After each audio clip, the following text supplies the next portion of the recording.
How to buy and invest Bitcoin. Christopher Koch, a Norwegian man, purchased $27 of Bitcoin in 2009, 5,000 Bitcoins, and forgot about it until 2015. Fast forward 6 years, his $27 holding turned into a fortune worth $886,000. He exchanged 1/5 of his Bitcoins to purchase a nice apartment and held on to the rest. If you were to put a value to his remaining holdings of 4,000 Bitcoins in 2019, it would be worth a staggering $41 million. Other successful Bitcoin investors include Tim Draper, one of the most renowned venture capitalists in the world, bought 30,000 Bitcoin in June 2014, which was worth $19 million at the time. He predicted Bitcoin would be worth $20,000 within the next 3 years. His prediction was correct. On December 17, 2017, Bitcoin just about reached the $20,000 mark. Had he sold in 2017, his Bitcoin holding would be worth over $300 million. However, he had no interest in selling his Bitcoins and made further predictions via Twitter that Bitcoin will reach $250,000 by 2022. Satoshi Nakamoto, anonymous person, holds approximately 1 million Bitcoin. How to buy and invest in Bitcoin. Since mining is not an option, let's take a look at buying Bitcoins. A super abbreviated set of instructions would look something like this. 1. Sign up with a Bitcoin exchange. 2. Buy Bitcoin using your local currency. 3. Move your Bitcoins to a secure Bitcoin wallet and hold them to ensure you increase chances of capital gains like Christopher Koch. 4. Confused? Don't worry. We're going to dive into each specific step in more detail. Just keep following along. Step 1. Choosing an exchange. Choosing an exchange is a big step. There are many options, but not all exchanges are created equal. Security is critical to an exchange. Poor digital security can make a Bitcoin exchange disappear overnight. In fact, this happened with an exchange called Mt. Gox. At its peak, Mt. Gox was handling over 70% of all global Bitcoin trades.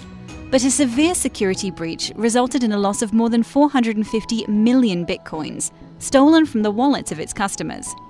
This incident forced Mt. Gox into bankruptcy. The good news is that ever since Mt. Gox closed, exchanges have invested far more on their security. When buying Bitcoin, it's also important to know the difference between a broker and an exchange. A broker purchases and sells Bitcoins on behalf of their client, charging a service fee for the convenience. An exchange connects users and charges far lower fees, but can be challenging to use for people unfamiliar with trading. Let's dive deeper and go into more detail on the exchanges. Step 2. Buy your Bitcoins. Choosing an exchange is the hardest step. Once you've signed up, connected a bank account or debit card, now comes time to buy your Bitcoins. Every exchange looks a bit different, but the steps are the same. If you are using a bank account, you may have to deposit funds into your exchange. Depending on the exchange, linking accounts can require additional authentication and can take a few days. Make sure you do this step as soon as possible. Debit cards and credit cards can often skip this step. Once you have funds in your account, you need to check the price of Bitcoin. Once you know the reasonable price, go to your exchange's Buy section. Select the amount of Bitcoin you want to buy. You can buy as little as 0.0000001 Bitcoins. That suits your budget. Make sure you check that the price is reasonable. Make sure you check the fees, just so you know how much the transition costs. Try not to pay the 10% fee that some exchanges charge credit cards, for example. If everything looks good, then click Accept. The payment method will be taken out automatically. Depending on the exchange you use, the Bitcoins can arrive in your account anywhere between 15 to 30 minutes to a few days if you are using a brokerage. Feeling a little overwhelmed? Not to worry.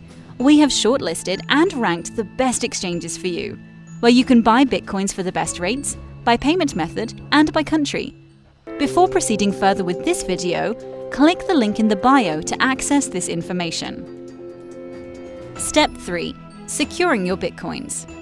Okay, so you have bought your new Bitcoins, but you've heard so much about risks and scams. How do you keep your Bitcoins safe? The answer? Bitcoin wallets. A Bitcoin wallet is a device or program that lets you store your Bitcoin securely. Bitcoin wallets are kind of like email. If you want to send and receive emails, you need a program to do so and an address to send them. The same is true for Bitcoin. You need a unique address to send Bitcoins to. Your Bitcoin wallet would be your Bitcoin email address. However, you need to support your Bitcoin email, and that's where your private key comes into play. Your private key gives access into your Bitcoin wallet. Never share it, store it in a safe place, and always keep it offline. If anybody gets a hold of your private key, everything in that wallet is compromised. The hacker can send all our Bitcoin elsewhere and you will never be able to reverse the transaction. This includes the recovery phrase for your private key. Custodial versus non-custodial wallets. There are two high-level types of Bitcoin wallets. A custodial wallet means somebody else oversees your Bitcoin and keeps it safe. A non-custodial wallet means the only person who knows the private key is yourself. In general, avoid custodial wallets. There is the risk that the company managing your Bitcoin will go bankrupt, freeze your funds, or even steal them. It has certainly happened before. Hot versus cold wallets. Bitcoin wallets can also be broken down into two categories. A hot wallet is any Bitcoin wallet that is connected to the internet in some way. This could be a wallet based off a web service, software, or a desktop program. If your computer is free from malware, then you are safe, which means connecting to a hot wallet on a public computer is a risk. While more convenient to use, it is ultimately riskier and not recommended for people investing significant money in Bitcoin. A cold wallet is any wallet that is detached from the internet, making it impervious to hacking. The most common of these are hardware wallets, which are physical devices that are used to store private keys. Hardware wallets can be so secure that you can use them on a computer infected by malware or a public computer. This is the most secure option and highly recommended if you are buying a lot of Bitcoin. However, a hardware wallet can cost hundreds of dollars. Recommended wallets. We have ranked the most secure wallets to hold your Bitcoin. Click the link in the bio to access this information. Things to watch out for. Remember how transferring Bitcoins is like sending an email?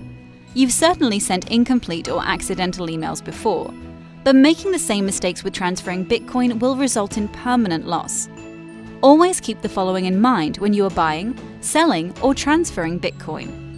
Double, triple check the Bitcoin address you're sending to. There has been malware in the past that replaced Bitcoin addresses with another destination. A fat finger typo will also make your Bitcoin disappear forever. Double check the URL of Bitcoin exchanges. Much like how fake websites for banks exist, people have also created fake Bitcoin exchanges to steal information. If somebody were able to log onto your exchange account and you had not set up proper security features, they can transfer all your Bitcoin in seconds. Scan for malware. Believe it or not, weaponizing malware has been a much-used tool by online scammers. Crypto-related malware can be designed to get access to hot wallets, monitor text you copy and paste for Bitcoin addresses, and even infect your computer with a cryptocurrency miner. Buying Bitcoin. A roller coaster ride. Buying Bitcoin is not for the faint of heart. It's not like holding other stocks or bonds. The price of Bitcoin can fluctuate a tremendous amount each day. It's not uncommon to see Bitcoin gain or lose 15% of its value within 24 hours. Don't gamble your life savings on Bitcoin. If you purchase Bitcoin, you must be mentally and emotionally prepared to weather huge changes in the value of your investment. That said, there is incredible potential with Bitcoin, but also a lot of risk. It is impossible to predict the future price of Bitcoin, but the price has steadily been on the rise ever since Bitcoin was created. Investing in Bitcoin has made people millionaires. Pros and cons to buying Bitcoins. It's clear that Bitcoin has the potential to multiply your money many times over. However, it's important to note that there are big risks too. Pros. Tremendous growth potential. Bitcoin has seen incredible growth, far outpacing the stock market. In just 2019 alone, the price of Bitcoin has increased by over 250%. Easy to sell. Bitcoin is extremely liquid, meaning buying and selling Bitcoin will be extremely quick. Any Bitcoin you sell will be snatched up in seconds. Cons. Investing in Bitcoin can be risky. Second Market CEO Barry Silbert says there will either be a total loss of principal or a very, very high return. There is no safety net or perfect way to protect your Bitcoins. You have to be vigilant because you can lose your Bitcoin due to hard drive failures, malware, or fraud. Bitcoin has become a household name over the past few years. It's not just people buying Bitcoin, but huge financial institutions are pouring money into it too. What's certain is that as more money flows into Bitcoin and other cryptocurrencies, it's becoming more likely every day that Bitcoin is the future of digital finance. Remember, click the links below for the best Bitcoin exchanges and the best Bitcoin wallet recommended for buying and holding your Bitcoins. Thanks for watching this on how to invest successfully in Bitcoin. Please like and share if you find this useful, and do not forget to subscribe to Debt Asset, the finance haven.